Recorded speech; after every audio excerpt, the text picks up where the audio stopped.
Hello, hello, hello, and welcome to the Cornfield. I'm Jamie Beeman, and it is a big moment for me because it's my second ever podcast episode, and it's my first ever interview. And I couldn't be luckier and happier than to have a seasoned pro sitting with me online to talk, because the person I'm about to introduce, I've become very fond of. Her name is Melody Rachel. She's from Australia. She's a podcaster down there and an actor. And she approached me. And actually, after our initial little chat, we had like a pre-chat so we could check each other out. I'm sure so that she could check me out. And she still had me on. So I just blather on and on. So I'm going to learn to step back and let someone speak. And I'm going to let Melody talk. Hello, Melody. How's it going? It's going well. I'm so glad that you're here with me. And I think I was just for people who are listening. Melody came to New York from Australia. She's here on a visit, and she's staying across the river in Jersey City. It's just so funny that she came all the way from down under, and we're having this interview across the Hudson River with each other. But life is a strange dog, and we've been brought together, and I think that we're of like mind on many things. So why don't you tell people a little bit about your background and your work and how you came to be a podcaster? Well, I'm a youth worker by trade, so I work with youth in out-of-home care. And I'm a theatre artist, so I make solo one-woman theatre shows. I've been doing that for about 5 years now. And I was percolating in my head for like a year. I just decided I wanted to, it'd be cool to do a podcast. I was listening to podcasts during the COVID lockdown. There was nothing else to do. I was going for long walks, and I discovered podcasts. I discovered like there was some really interesting ideas being discussed on podcasts. And then about a year later, I was like, oh, maybe I should do this. And then it took me like a year to actually do it. And you mean to about get a month ago, I put everything up to do it? Yeah. Okay. I was thinking about it in my head for ages. And then I took a course at TAFE, which is like a university. Learn how to do editing and practice the art of the interview. And I just did a few interviews, asked my friends to come on the show. I think I met you through a friend. Well, she's not even a friend. She's more of an acquaintance, because I met her through an organization called Femme. And then now I'm interviewing people I don't know, which is kind of interesting. And I've put it all on YouTube about a month ago. So that's really interesting. And I'm still kind of doing art, I guess, but now I've got both these two creative things, and I'm trying to work out which one I want to lean into more, or maybe I'll do both. It's all just getting started at the moment and just in the water. Do you feel empowered, doing your own thing? Because I'm incapable of being concise. It's my worst quality. And this medium requires, you have to keep to a listenable amount of chat and blather. And Do you mean concise in your speech? Yeah. And just in terms of watching the clock, I'm just terrible at it. And, and I tried multiple times to record my first podcast thing, which was just, I wanted it to be a kind of a getting to know you, like getting my feet wet. Hello, here I am doing this thing. I finally, after many hours of recording and deleting everything that I recorded, I had an hour and a half of me talking into a camera, and I edited it down to 18 minutes. Wow. And it makes sense, but God, I'd love not to have to do that again. So tell me a little bit. For me, it's the intros. It's hearing your own voice and being like, oh man, this sounds dumb. But you just keep doing it. It is uncomfortable at the start, but I think you just get used to it like anything. But still to this day, I've done like 21 episodes now, and it's still, hello everyone. Hello everyone. Now tell everybody the name of you're on Spotify. I know you're on Spotify because I've listened to you there. And you're on YouTube. What's the name of your podcast? It's called I. So it was actually named after a theatre show that I made, which was kind of a flop. But maybe it Wow. was never meant to be a theater show. Maybe it was. Was that the name of the show? Yeah, you know I. Okay, got it. Yep. I'll make sure that I put up a link or whatever. I, Melody Rachel, check it out. We caused a little trouble. You were kind of provocative. We did our interview, and I'm one of these my brand right now is like tough love, old school gay guy. And I said at one point that there is no such thing as an LGBTQIAA plus two spirit community. And you took that little section and extracted it and put that as the headline. It's gotten more hits than the actual conversation. Yeah, but 3,000 not overnight. Too bad. Oh wow. Well, that's naughty of me though. Pushback. I don't want to be. Yeah, well, I said it. I don't want to get into. Yeah, but I don't want to get in the habit of clickbait. You know what I mean? I just. Yeah. I got to be careful with that because I don't just want to build an audience out of clickbait. Some good comments. I didn't see a lot of hostility. I didn't see a lot of pushback. Because people are interested in it at the moment, right? It's relevant and relatable to people at the moment because the LGBTQIA plus quote unquote community is a bit out the gate, for lack of a better word. Yeah. I don't know. Like it's just quite. It's all over the place. Well, people inside of it don't understand it, So outside of it must be bewildering. Well, yeah, people inside of it are trying to say, that's not us. We just want to live our lives. Maybe, I don't know. Do we need it anymore? I don't know. That's a question right now. How do you feel about Pride? I mean, what does that mean to you to have a month, have a celebration or parade or whatever? I think when I was younger, I needed it. I mean, I've faced a lot of rejection from my family and my peers, and coming out was not a really nice experience for me. I came out at 15 at a private Christian school.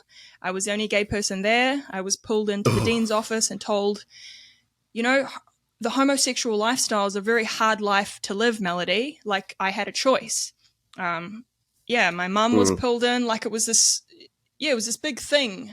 And I was kind of made to feel some infraction. Yeah, like you'd done a crime. I was made to feel ashamed. I think shame was something I carried with me for quite a long time. And so finding other gay people when I was older, when I was like 18, 20, having the gay bars, having Pride was like, we've got a sense of community. I'm not alone now. There's other gay people. But where it is today, I don't know, because we needed it to feel accepted. We're more accepted in society now, right? I mean, when did gay marriage go through? Like 2015? Like it's that. And then where did we go from there? It just doesn't feel like it's about acceptance and inclusion anymore. It seems like it's about all this other stuff. I suppose I'm alluding to, you know what I'm alluding to. It's just. I don't know. I don't know what it's like for the really young kids who are the age you were when you came out. Like, you're a young woman. I don't know what it is for them. I know that there's a very strong, loud, fringe, powerful activist, sort of queer, gender, trans rights component that's really kind of taking up all the oxygen right now. And I know that people are wanting to disassociate with that because it's creating a lot of problems and tension and controversy. I don't know that we should shy away from controversy. I think it creates a lot of problems for women or lesbians more. I mean, tell me about that, because I feel like lesbians are getting really a raw deal here. We are. It's like this. I don't know if you saw it the other day. The Johns Hopkins University labeled a lesbian, like the in the glossary, the definition of a lesbian was a non-man attracted to other non-men, and this is to include non-binary people. But what made that worse is gay men. It was, if you're a gay man, you're still a man attracted to other men. So it's like, well, hang on, this whole thing seems really anti-woman, as opposed to like both. yeah, it seems to be affecting women more, which is probably where you've got all these like J.K. Rowling and the gender critical feminists and the quote unquote TERF. I don't like to say that, but it's like I think women are getting fed up with it now, and we're just like, well, man, not like do your pronouns, be non-binary, be trans, whatever. But it's just like, why do we have to redefine our own sexuality? Yeah, I'm curious about that. I've been on the fence. Yeah, I've been on the fence about it. Like, we just pulling out? Like, there's definitely like transgender woman on YouTube saying, "Oh, lesbians who are attracted to women only are like fetishizing the anatomy of a woman." But I'm like, oh, actually, that's same-sex attraction is the only thing that does make us a lesbian. Yeah. But it's like, but after seeing this definition the other day, I'm just like, what the hell? Like, this is just too much. Like, we need to kind of stop, but I don't know how we're going to stop doing it, because I don't want to be polarized, and I don't want to be tribal, and I don't just want to go to the other end and be like, fuck you. Like, I know. I don't know. I don't know how we can just stop it engage within the community. Do you know what I mean? Because the category, whatever. Like, I don't know how that's going to happen, because what's happening now is, like, I don't know if you follow Brad Palumbo or Amir Odom. They're gay men who are kind of I don't know that. Here's the thing: if you are anywhere towards the center, away from these new restrictive kind of definitions of things, you're considered a far-right fascist. Like, there's nothing in the middle. But I do find I am seeing gay men, younger gay men, going, okay, the LGBT, like Amir Odom is over it. He's like a young man of color. He's a gay man, and he does these videos where he's like, LGBT, let's separate from the TQ, the rest of it, because that's not what I'm about. And he's very clear about it. He's like, I'm a gay man. I like dick. I go for the dick. And women go for the women. You know what I mean? It's like, we're gay. And I think the thing I worry about, and maybe you can speak to this, is that these young people, because they're creating this paradigm of, I can change my gender identity by the hour, and I can change, and I can keep my options open by having he, they pronouns, and I can put it on and take it off, and you have to kind of comply with that. And you need to be fluid in your sexual preferences as well, and all of that, or you're transphobic, or you're this. They make it seem like any kind of sexual orientation isn't nascent, isn't part of you by nature, and it's a choice or a fetish, because it's very fetishized what they're doing, right? And we fought really hard for the acceptance of us as gays and lesbians as born this way. That's it. And right. Like, we can't just choose to be straight. Yeah. Because what was flung at us was that we're choosing to commit a sin, or we're choosing to be deviant, or whatever that is. And by saying to a lesbian, you just haven't met the right trans woman yet to give you a little penis, to me is very, very regressive and extremely misogynistic and very insulting. It's very insulting. And I wonder, I was listening to somebody, I forget who it was commenting the other day about how we're not asking the question, what is a trans man? Or what is a man? Like, there's this movie that went viral, crazy, called What is a Woman, right? And it's Matt Walsh, who's an asshole. Right. I mean, he really is. That's his brand. He's an asshole. But he's asking good question, right? He's out there asking question. What is a woman? But we're not having the controversy of what is a man. Why is that? Like, why is it that Dylan Mulvaney, say what you will, that it's about trans girlhood that's being national and going to the White House and becoming mainstream? There's no talk about, every now and then somebody will randomly mention Elliot Page or something. But I don't know. Do you think it's just straight up misogyny?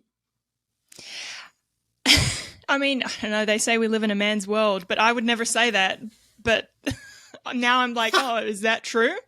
Yeah, like I I don't know. I never saw myself as a feminist, or I've never identified as a feminist, but I'm just like, this whole thing does kind of come across pretty anti-woman, but yeah, I don't know, man. I don't want to be. It seems untenable. I don't want to be polarized. I just want to like. Yeah, I know you are. I'm worried about it. Go ahead. No, I just want to. Yeah, I want to figure out. Yeah, like what is the issue, and how do we? How can we work together so everyone has a right to exist for who they are? I don't know, like, so we're not impinging on other people. Yeah. Because if old mate wants to exist as a they them, like that should be fine, right? As long as you're not, you know, I'm able to exist as a Christian. That's true. You know, like but I'm not going to go telling other people you have to believe what I believe. I think I want to live in a society where I'm allowed to believe what I believe. They should also be allowed to believe what they believe. People should be able to transition if they want. That's what I believe. But how do we all sort of exist together without impinging on each other's rights? And I think there's a few really entitled nut jobs out there that are just ruining it for everyone else. Because I don't think most trans women are trying to get into female only spaces, or like I just don't think that's the majority. I think there are just a small percentage of loud people that are just being ridiculous. And that's what's sort of ruining it for the rest of us. Same with the gays. Most of us just want to get on with our lives. We just want to like have a family and just not be discriminated against. I don't like in this looping back around to pride. Like I really don't think we need it. It's all about it's all money, capitalism anyway. Well, right? It's become that. Like you've got like the rainbow flags, stuck on the windows, and it's like gays are welcome here, but it's like you shouldn't have to say that because we're already got here. But I thought so I don't know, too, what's it like to be gay in Australia? Like, because we live in this, I mean, increasingly combative, but we live in an essentially pluralistic society here, a secular society of coexistence with all faiths and all nationalities, races. What's it like there? It depends where you go. I mean, I live in a pretty gay suburb. I live in I can say this, right? I live in Sydney, and it's just a pretty gay, accepting place. If you go out into the country towns, not so much. But I don't know if waving rainbow flags around is going to make people accept us anymore. I think the thing that makes people accept us is us elevating our common humanity and just saying we're the same as you. This is how gay rights won, right? I'm the same as you, but I just like girls. Like it's not really much that makes us different. But I think with pride and the rainbow flags and all that stuff, it's elevating difference. But it's like, and then you can start separating the gay person from the queer culture because it's just like, well, and they've done it's that. A completely separate this thing. New generation, everything's got its own flag. You know, I liken it to the old. I'm gonna bring up fetish culture, old leather fetish culture, but it reminds me of the hanky code. You know the hanky code. So in the leather world, right? There's the sort of master slave domination submission kind of paradigm at work. It's just part of that leather world. It's this sort of macho kind of leathery world. And back in the day when people couldn't openly be whatever, and they're out on the street, out and about, in order to flag to other gay men what they were into sexually, literally like acts, they would take a certain color bandana and they'd either stick it in their right pocket or their left pocket. And right meant passive and left meant dominant. And there was everything from, like light blue was like oral and like dark blue was intercourse and it was everything. And that's how you signaled. It was like, catch me.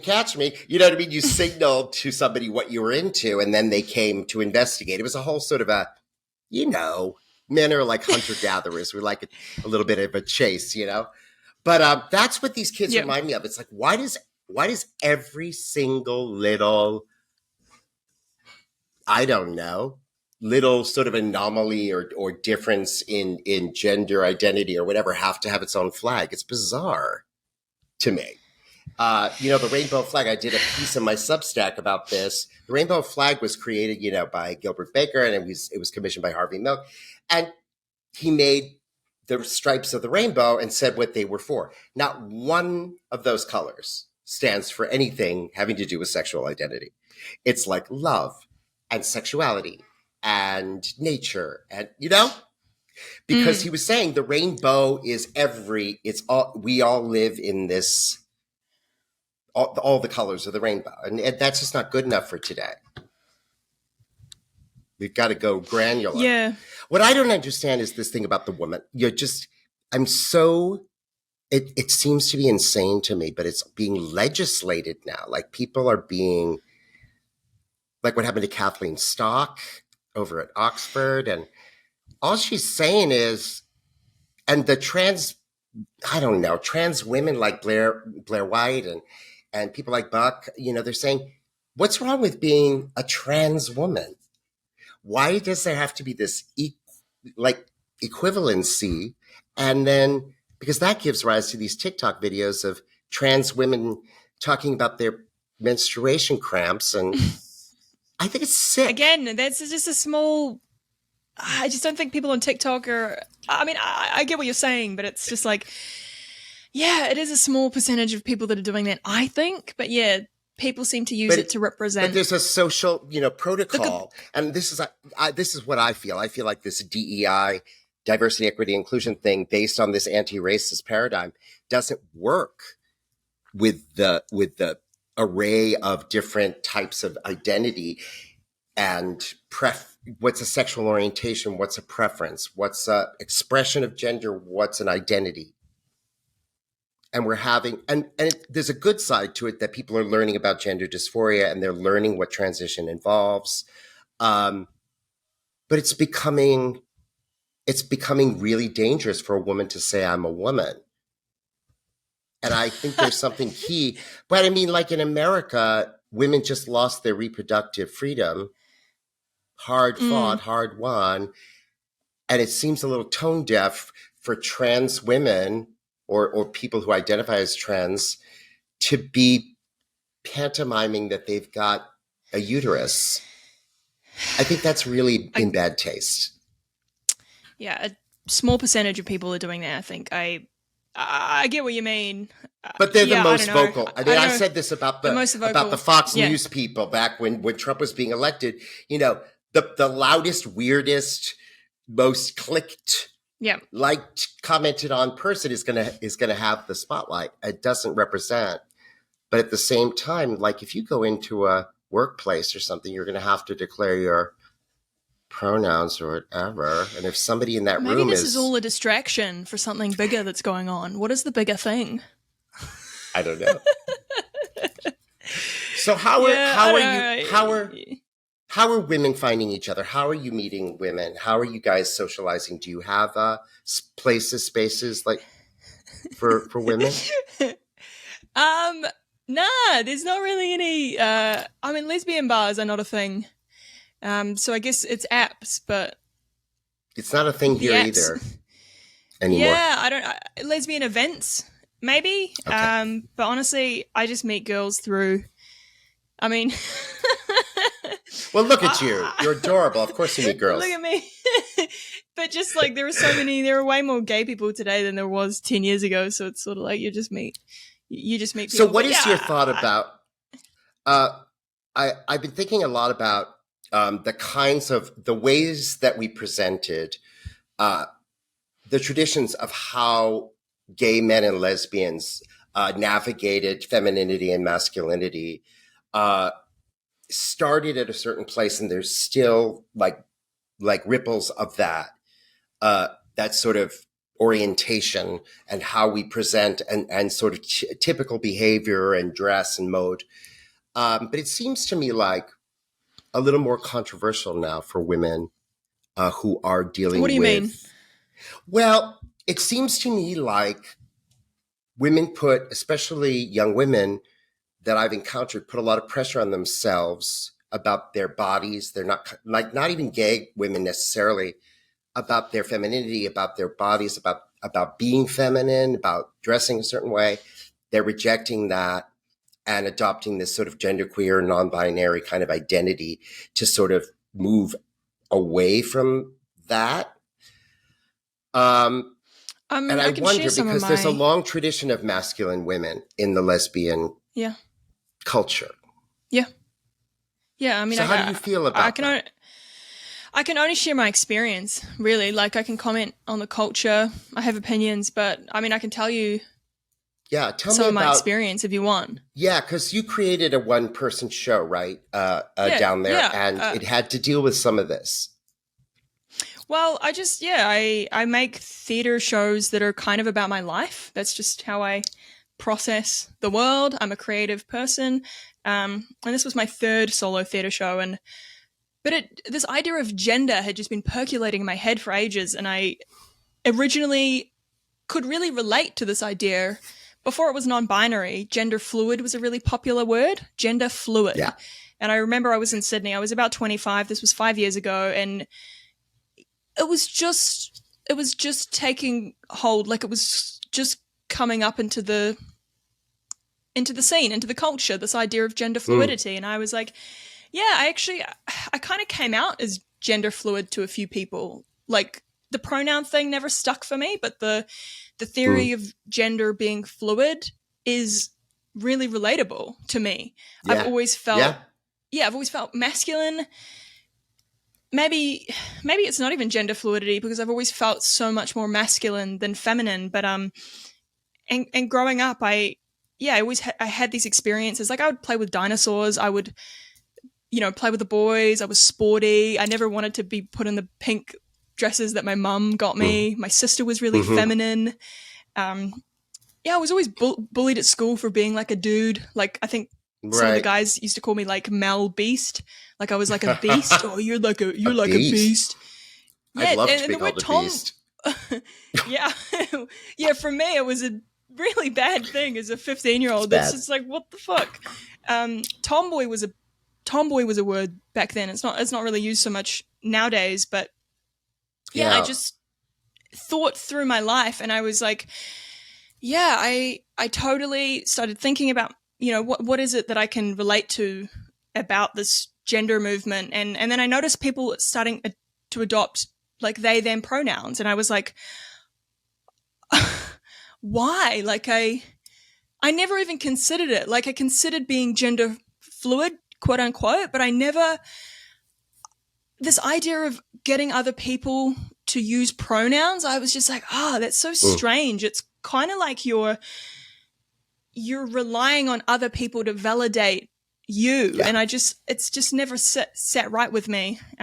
So originally the show was more of an expression Fluid, for you. Then it was more of a gender expression. Yes. It was more.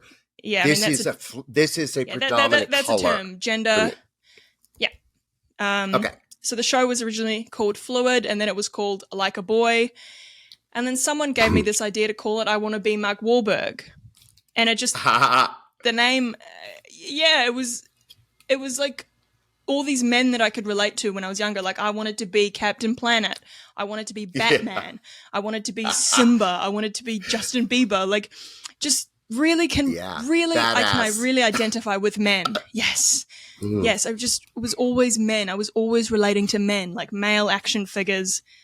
I hated like dolls and I just hated female TV characters. And it was men. And I went through this process of trying to work out like, but what's going on in my brain? And it's the masculine gender role. It's not a man. And I just started to differentiate that. My brain is making associations with men. Like, I'm not literally a man. And that's a question for you, because if you were the same girl today and you let it be known that these very things you just talked about, these descriptors of tomboy and this and the male figures, people would not only jump to the conclusion that you're a trans person, that you're a trans man, but they would push you in that direction. And I find that extremely binary.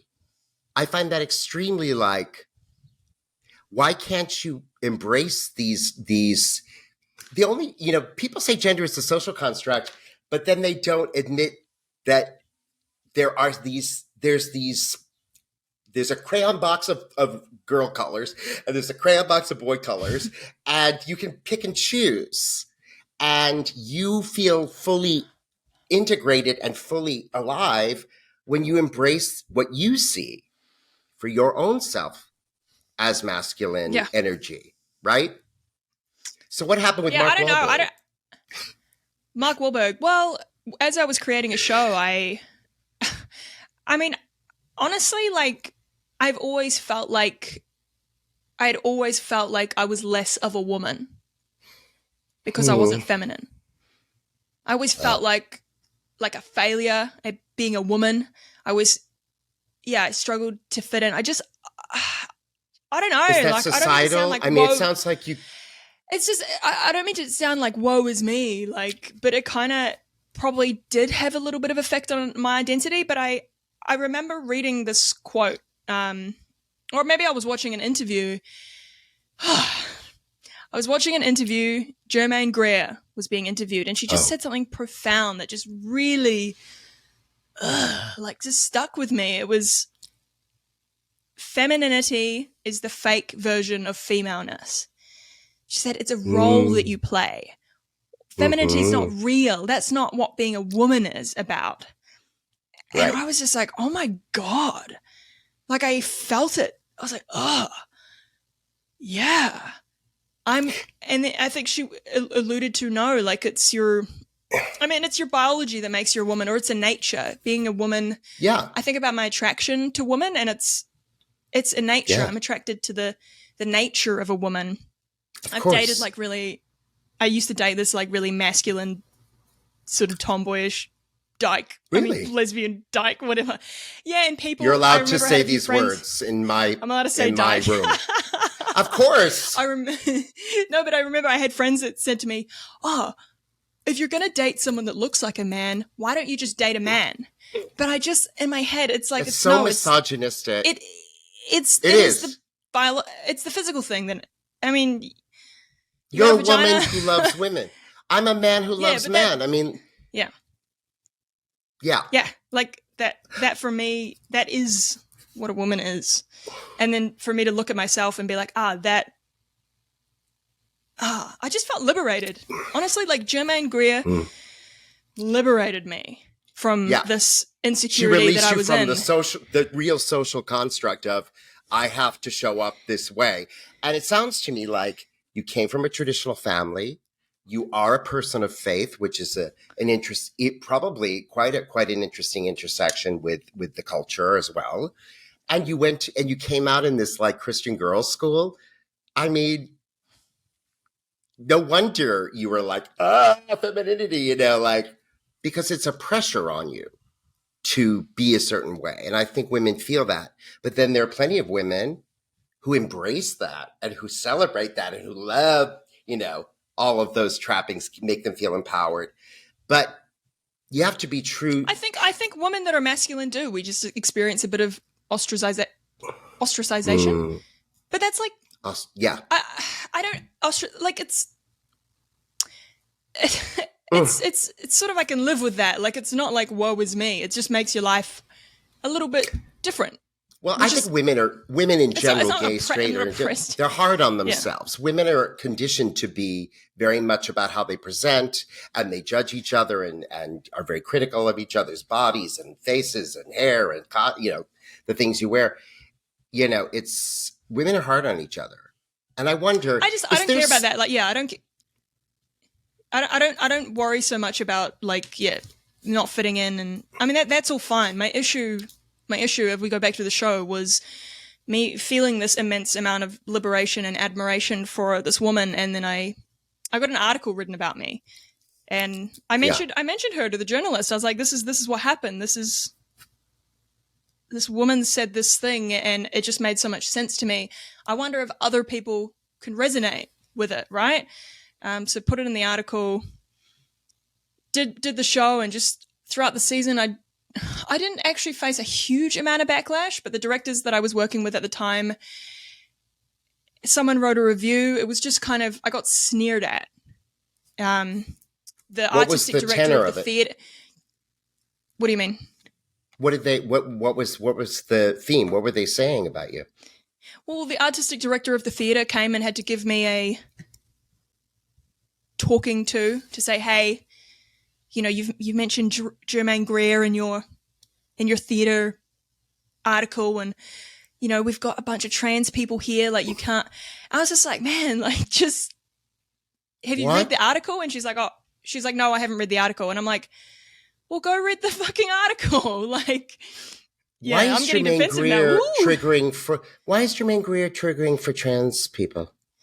Well, the directors that I was working with at the moment as well, they wanted to debrief with me after the show, and one of them said, well, we can't work together unless we politically align. And then the other guy called me dumb, whatever. But it's the issue with it for them, what they said is, why would you say something that has the potential to hurt someone else, or why would you say something which people could use to, it was far removed. But you were speaking from your experience. You were writing an autobiographical piece, and this was a pivotal moment for you in your relationship with your womanhood, right? Yeah, exactly. Yeah, but this is what I don't. Yeah, this is what I don't understand. So it's like, it's one thing. Like, I don't mind living like a tomboy. Like, that's fine. But yeah, it's this. We're in this strange time in the arts now where it's like, it's not a. Like, I always thought to be a good person was to be good. You know the standard to be a good person. You're encouraging, uplifting, don't be an asshole. Like, these are all just standards we know, right? We have like an internal sense of more, don't be a dick. So. But now I have to adhere to these other standards where I don't know, well, okay, so Germaine Greer is, yeah, okay. Who else am I not allowed to like? What else am I not allowed to say? Like, it's, yeah. And this is your own experience. I mean, there's this big premium placed in this social justice movement on lived experience. You're not entitled to address something unless and this is your experience. So I'm just wondering, one narrative is sort of elevated. We should hear both people's stories. It just seems, I think my, feeling masculine, being a tomboy, it feels like it's the same experience to someone who's like non-binary and feels like they're not masculine or feminine. The only point of difference is the pronouns. But why don't we just elevate each other's experience? But yeah, one is more politically correct than the other, which I just Was there any pushback from audience members or press or anything about your framing it as I want to be Mark Wahlberg, which to some would translate as I want to be a man? Was there any push from trans people who felt that you should have been telling your story as somebody who was potentially transitioning? There was a moment in the show where there was a voiceover of someone who had said something to me when I was young. When I was playing with dinosaurs, they said, "Oh, well, we should chop off your tits and grow you a dick so you can be a man." Oh my god! But there was a transgender woman that wrote a review on it, and she just said it was uncomfortable the way you said it, because was this supposed to elicit a negative approach to gender, quote unquote, gender affirming care? And it's like, yeah, we're reading this two different ways, because telling a 6-year-old that we could chop off their tits because they're playing with dinosaurs, it doesn't really feel awful. Like a good positive thing. It's not really gender affirmative care to me.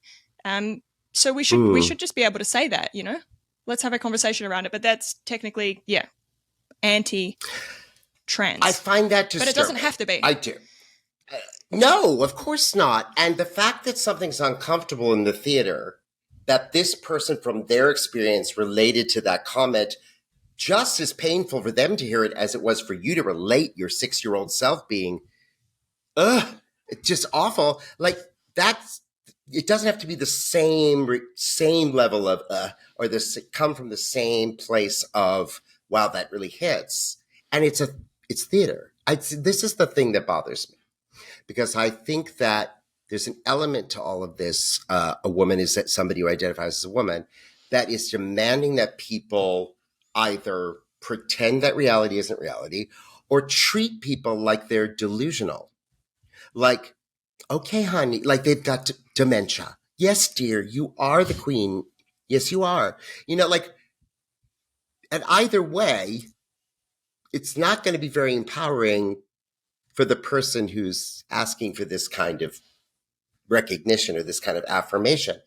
To me, it seems, well, I'm going to just take a couple minutes and mention this devised theater thing that I did earlier this year. I was asked to come in and do a devised theater workshop on trans masculinity. And the workshop was based on a storyline that was written by a trans man about a trans man who decides on a kind of a whim to date an older gay man and gets pregnant. And it's very interesting. But I was in this room with there were two trans men in the show, young trans men. And they seemed very uneasy. They seemed constantly to be watching themselves and making sure that they were behaving in a certain way, making sure that people were perceiving them in a certain way. They weren't confrontational, but it felt unhappy to me. And I was concerned. And one of the young men was wearing a binder throughout. And one day we're on a break and I get verklempt. I get emotional when I think about this. And he was adjusting the thing. And it's like, oh, God, I can't just wait to cut these things off. With such like, ugh, for his own body. And I thought, oh, God.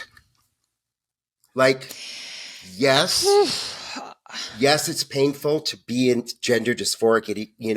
You've got to free yourself from that. But at the same time, like, this is your body. And I think maybe that's part of why people are critical of you, because you're not going there, because that's not you. I wonder. I don't know. I don't know. I've never had an issue with my body. Yeah. I've just had an issue with the gender role. Do you think, is there still a Butch Femme dynamic in the lesbian world? It used to be a big thing. Is it still there? What do you think about that? Because you mentioned that you had been with a woman who was more masculine appearing. What is your view on that? Do you think it's, because most really ignorant people would be like, so one of you is the man and one of you is the woman. Like, they've done that like forever with gay men. I don't get offended by that. I think, I mean, I think it's kind of funny, but when we say man, they're just meaning dominant, right? Like, right. Who's the more dominant one? So, like, I get it. I get how people are offended by that. Why do you think that's a dynamic in but it's gay like the same with gay men, right? That's the same. That's the same with heterosexual relationships too, right? Yeah, it's dominant. That's just maybe. I don't know. What is that? I wonder, because I think for gay men and for lesbians, it's probably, I've always felt like it's got to be more of a creative sort of game, like a sort of a way of exploring all the dynamics of power and submission and all that. With men and women, they're kind of working within a very, very time honored, the man is the dominant and the woman is passive, but we all know that's not the norm. Really, it's not the norm. But I wonder what the dynamics, the power of that for you is as a woman who identifies, who feels like you have some masculine qualities. How do you navigate that? Yeah, well, I am the man in the relationship. Do you think that's just your personality? Like a dominant personality, masculine energy. Yeah. So you're a top. But I don't know. It depends with the woman, right? If I meet a woman who's like, I don't know, more dominant, or then I'll just assume the other role. So I think, or sometimes it's a switch. Yeah. I don't know why it can't be like equal. Like, why can't one person take the other? I don't know. I mean, protect the other person in one way, but then one person can protect the other person in another way, and it's just like you keep switching. Like, that to me, that's really hot, you know? I think that's beautiful. I think that's beautiful. I really do. And I think gay men have evolved a bit in that. I think that we used to be very, very hemmed in by ideas of masculinity, and passing is a big issue. Used to be a big issue. It's still kind of an issue. This idea that we used to have an expression that I find odious to even say nowadays, which is straight acting. Like you would go to the personal ads and they'd be like, straight acting, da da da da. That was hotter. Like, and there's still guys who fetishize the idea of having sex with a straight guy. Yeah, I think us girls. Yeah, I think us girls do that too. We sleep with this because some girls want to experiment. So yeah, and I wonder. Yeah, and I think that's natural. And I think here's the thing. I think the people who are pushing for this kind of delineation of types of people based on certain characteristics are leaving out the whole thing of sexual orientation and the whole sort of richness that comes with being a woman who loves women or being a man who loves men. It's because they worry, they're looking at a cutout. They're looking at behaviors. They're looking at, mannerisms or whatever. And that's why they're able to say to a lesbian dating app, you must include trans women who identify as lesbian. First of all, really? But, it's like, okay. But what is that? I think it's just the principle of inclusion. I don't know of many... Not everyone's going to get invited to every party. I've got news for you kids. I mean, stop that. And what I worry about for us, for people who like us who kind of stay in our lane, is that thing of people in the mainstream who don't understand our lifestyles and our orientation, thinking that we're just, today I'll be a lesbian. It's like... and these kids, they're so arrogant. It's like, I'm polyamorous and pansexual. And it's like, honey, that's too many things. You can't be doing any one of those things to your fullest capacity. And that calls for a very big honestly, wardrobe. like, each to their own. I just think it would be important to have, But why do they have to tell you what you are? Why do they have to define other people? Like, I think we're living in a time where we just lack identity, right? I think we've got too much identity. We clearly have too much. We lack a strong, a strong sense of identity. Used to be through religion, right? Family. We've just gone all over the place. Does your faith inform? What is your relationship? I think it probably does. I think my faith probably does give me a strong sense of self and who I am, and knowing that, I'm okay to be me, I think. Yeah. I don't need to go and look. Do you think it's about ethics? Because I was brought up Jewish. It's not. I think it's about feeling loved, and I think it's about feeling like you are worth something internally. I think one of the deepest human needs is this desire for, psychological needs, recognition and validation. I'm big on that. I don't need it from other people. I think as soon as you start to need it from other people, you're going to start fabricating identities. And I mean, you get celebrated if you're they, them. You get celebrated. Well, yeah. But see, the thing about that is there is a core thing here that's part of the reason why this movement is starting to go sour in people's spaces. And it's that the whole pronoun thing. You're telling people how to talk about you when you're not in the room. Yeah. And I've seen this TikTok video of some of these, kabuki kids, I call them the Teletubbies, who are talking to the camera very adamantly saying, my preferred pronouns are they, them, and you will use them or you won't refer to me. And I'm like, bitch, I wasn't planning on talking about you. You think everybody's talking about you when you leave the room? You're not that. You're not all that. Get over yourself. And to me, that's the thing. You're feeling like you're playing power over somebody by forcing them to use certain language and acknowledge a certain identity. But what you're really doing is placing yourself at the mercy of other people's agreement with what you say you are. Unless other people affirm it for you, you can't just be it. You can't be it without other people having to address it. And that is a weak position.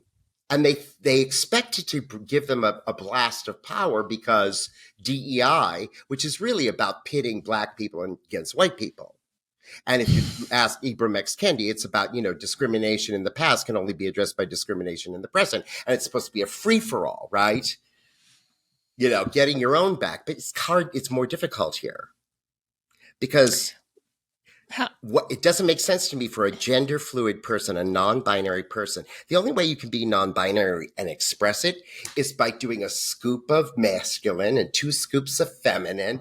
And you're still relying on the binaries to provide you with the raw materials for your non-binary. Like I see these very arrogant young queens who are like, got a beard and the full face of makeup and they're wearing a dress, but they got the hairy chest and they're preaching to you in their TikTok like, this is what it means to be non-binary. I'm like, girl, you're a sissy. You're a sissy Mary. You should own that because that's powerful. That is an archetype that has stood the test of time. But it's like, right. This isn't a protected what's a category. What's a sissy? What's a sissy? Like a very femme guy, like a sissy, like a queen, a queen. So you think we should keep, like you it's better to identify as a sissy boy than like a they them? No, but what I'm saying is these things are naturally occurring in the culture. Like you're not the first boy who likes to put on nail polish and you know what I'm saying? And so do that. Like be a Butch Dyke, be a queen. Those are powerful people in my experience. So I don't know. Those terms used to. It's needing to make it a special identity category that has a protected status and is equal to the things that obviously they feel that they are less than. Right? That's why these people who identify as non-binary and trans, they've decided that they're trans. That's why they're shrieking at women and feminists because they want that equivalency. I am a woman. Okay. And then and what's happening, the reason the backlash is what it is in the gay and in the rest of the world is that people are like, it's one thing to be just, I don't want to be a man or a woman and I'm working it and I'm wearing this and that and that's a style. Do it. What the hell? But why are you demanding that women refer to themselves as people who menstruate? And why are lesbians non-man? I honestly, I don't know. Work. And I think if this stuff carries on, I think people are just going to start separating. Which is a shame because we should just be able to get on with each other. But it's like, if you're going to start impinging on other people's identity, then... Yeah, this is an old argument. Lesbians hated gay men for their promiscuity and their flamboyance and getting naked in the Pride Parade. They always felt very kind of, this makes us look bad. And then there came a time when, especially when the gays became capable of having the house and the yard and the children and the thing and the American dream of marriage, started to want to recoil from the more outrageous parts of our culture. And I'm feeling that now from a lot of men. It's like we just want to have our lives. We just want to we've achieved a certain amount of acceptance and tolerance at least. And so where do you see all this going then? I don't know. Yeah. I don't know. I really don't, but I don't like it when especially women, like I was watching Ariella, what's her name? Ariel Scarsella. I mean, she's like straight up. She's like, I don't want to have anything to do with these trans people. I'm a lesbian. Fuck you. I'm a woman. Like that. I don't, and I like it to a degree, but I also feel like in as much as there is a community of people that are sort of under this greater umbrella, mainly out of just acceptance and tolerance, if you create an atmosphere of division and people putting each other down, there's no way to have even the illusion of a community. That worries me. And I'm worried about women. I'm worried about women being made a football, for political football, while men somehow, and there are people who are commenting on from a kind of a feminist perspective that these straight white woke women are cool with having a gay boy turned girl to dress up like a doll and to protect Dylan Mulvaney and Drew Barrymore. God help us all, getting down on her knees with her like little girls. They're going to make s'mores and braid each other's hair, which I find appalling.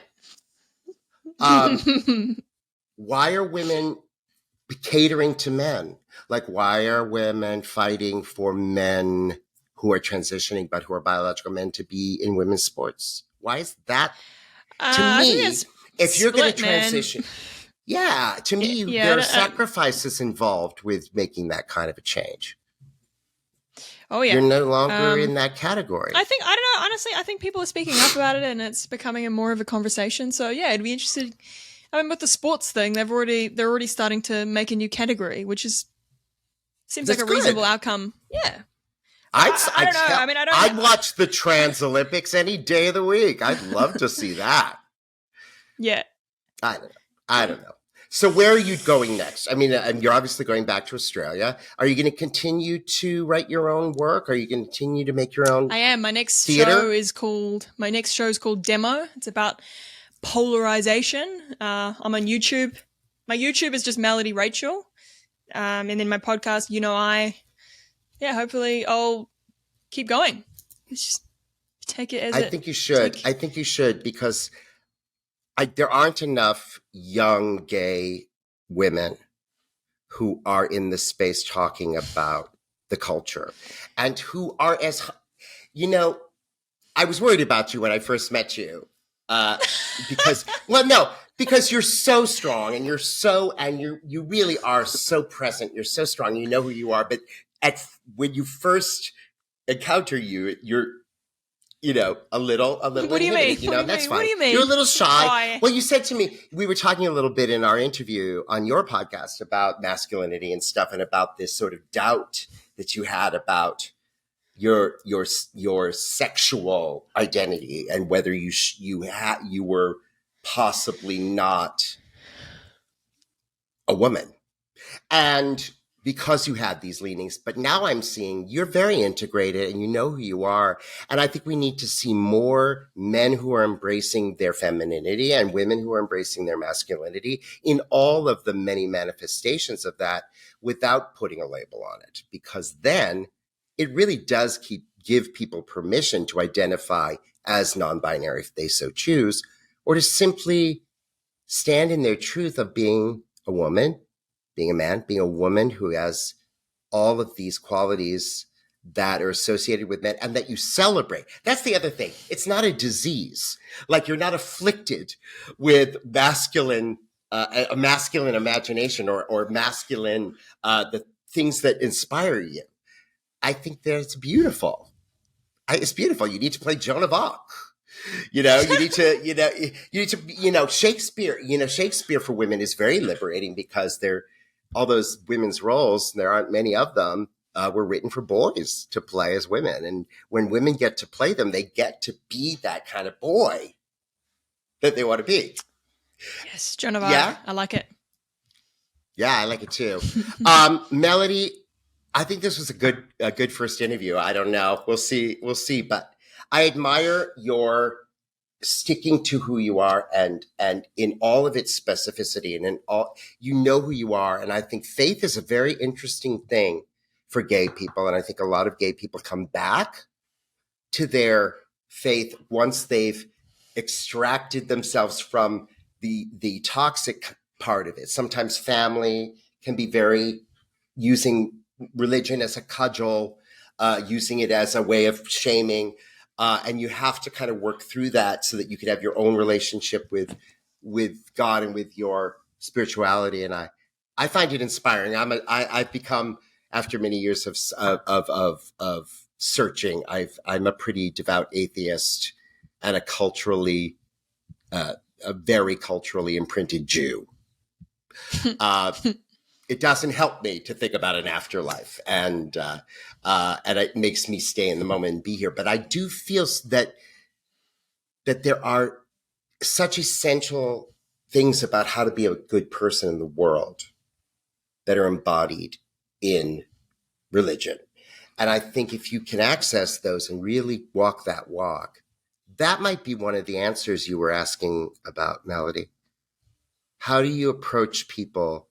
How do you disarm people who are ready for a fight or who are so broken inside that they have to put up such a veneer and demand people validate them? You might be able to penetrate that with generosity and kindness. That's the question. Keep me posted.